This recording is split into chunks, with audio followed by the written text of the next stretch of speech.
En los primeros tiempos de la Edad Media, la economía tuvo un carácter casi exclusivamente agrícola.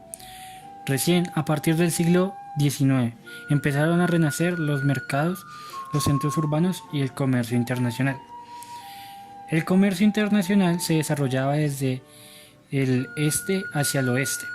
Las exportaciones de China y la India eran llevadas a los puertos del Golfo de Persia y el Mar Rojo.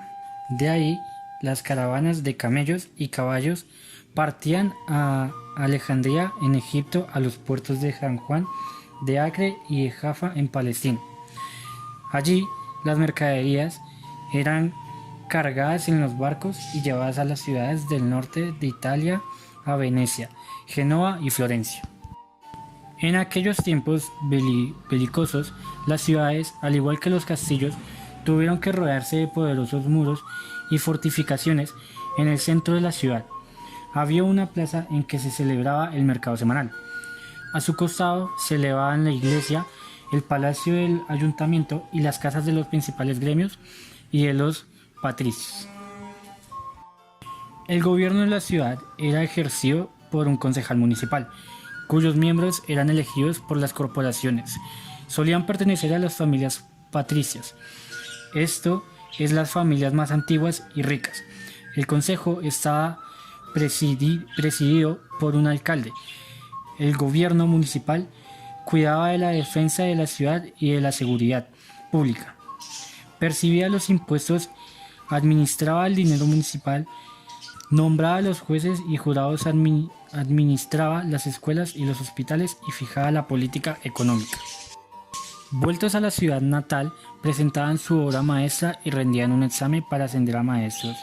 Las ciudades y los gremios muchas veces establecieron tratados y alianzas con otras ciudades y otros gremios para concederse mutuos privilegios y unir sus fuerzas en la lucha contra los piratas, los salteadores de caminos y ciudades rivales. Con el desarrollo de la ciudad y de la población urbana apareció un elemento nuevo en la sociedad europea. El habitante de la ciudad o burgo, el burgués, la diferencia del noble, estaba interesado en el comercio y el trabajo, y no en la guerra. En la ciudad no existía la servidumbre. El aire de la ciudad hace libre. Los vecinos eran hombres libres que se sentían orgullosos de sus derechos, de su riqueza.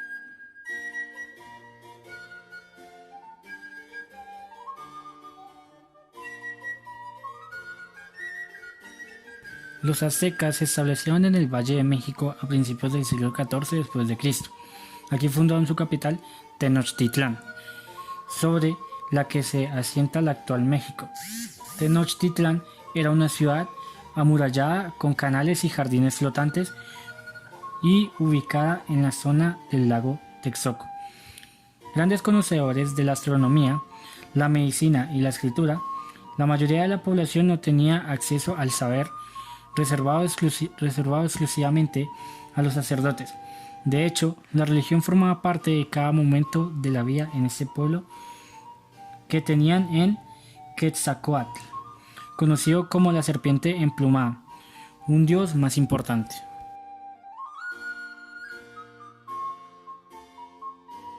Los mayas se extendían por los países de Guatemala, Belice, El Salvador y la parte occidental de Honduras, y los 5 estados mexicanos de Yucatán, Quintana Roo, Tabasco, Campeche y Chiapas.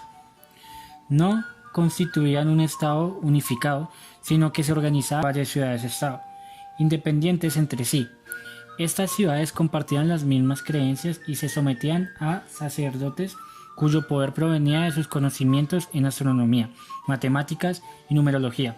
Por ejemplo, descubrieron el valor del cero y eran capaces de predecir eclipses. También desarrollaron un sistema sofisticado de calendario y escritura jeroglífica.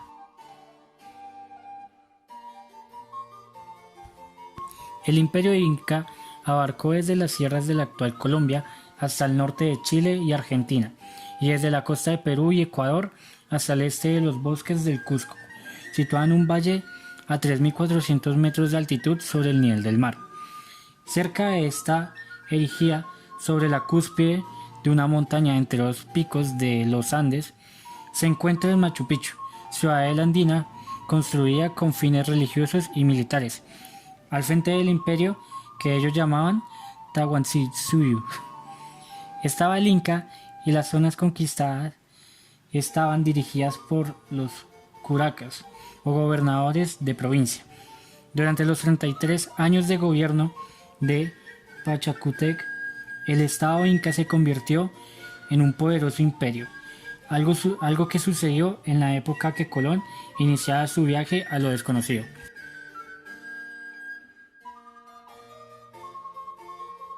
El objeto de cualquier sistema económico es la producción de bienes y servicios para satisfacer las necesidades de los individuos que lo conforman.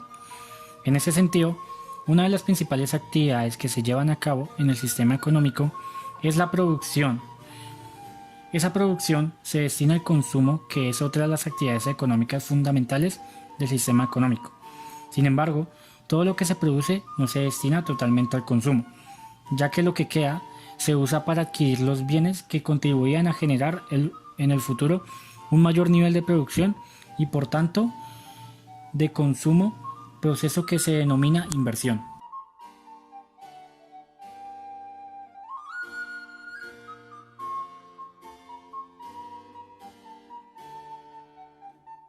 El gobierno es un agente con unas características especiales, además de ser un agente económico como los demás. El gobierno también tiene la función de administrar y regular los individuos que conforman el sistema económico. En ese sentido, el gobierno es un agente económico, pero también es el encargado de velar por el respeto de las reglas del juego que regulan al sistema económico.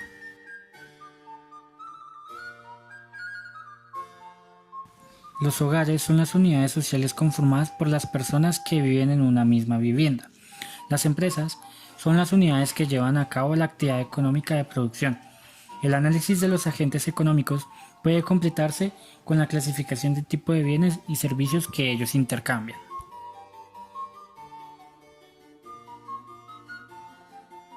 La mayor parte de los bienes intermedios son materias primas que sirven para fabricar los bienes de consumo. Son aquellos que se destinan a la satisfacción directa de las necesidades humanas. Los bienes de capital no satisfacen directamente las necesidades humanas, sino que se usan para transformar los insumos en el proceso productivo.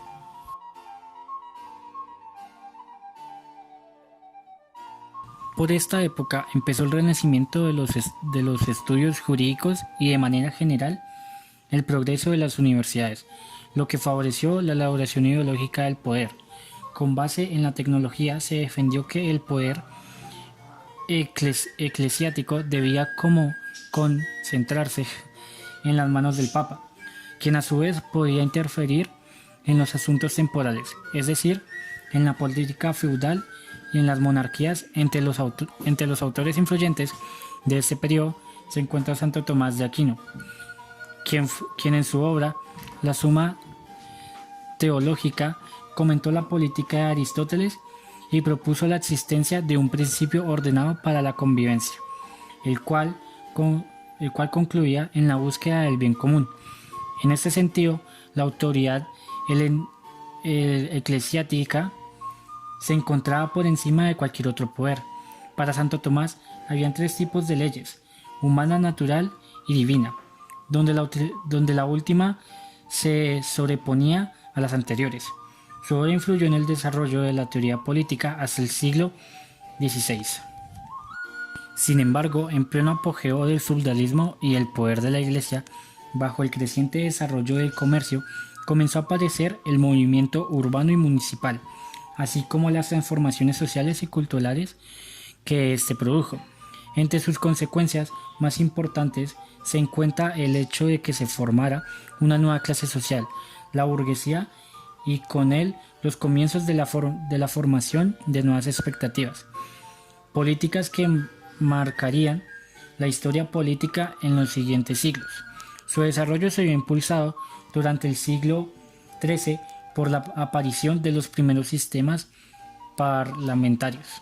Por ejemplo, en Inglaterra, en los tiempos de Juan Sin Tierra, surgió el sistema bicameral y se instituyó la Carta Magna, que les daba a los burgueses un lugar en el ordenamiento del reino. Algo similar ocurrió en Francia, a comienzos del siglo XIV, cuando apareció el sistema parlamentario francés de los 3 estados, en los cuales los burgueses ya tenían voz. Por esta misma época se produjo un acontecimiento muy importante para la historia política, el nacimiento del Estado moderno. Fue resultado, en primera instancia, de las acciones de Felipe IV de Francia, quien decidió acabar con el poder de la Iglesia y de los señores feudales para unificar el territorio bajo una sola autoridad.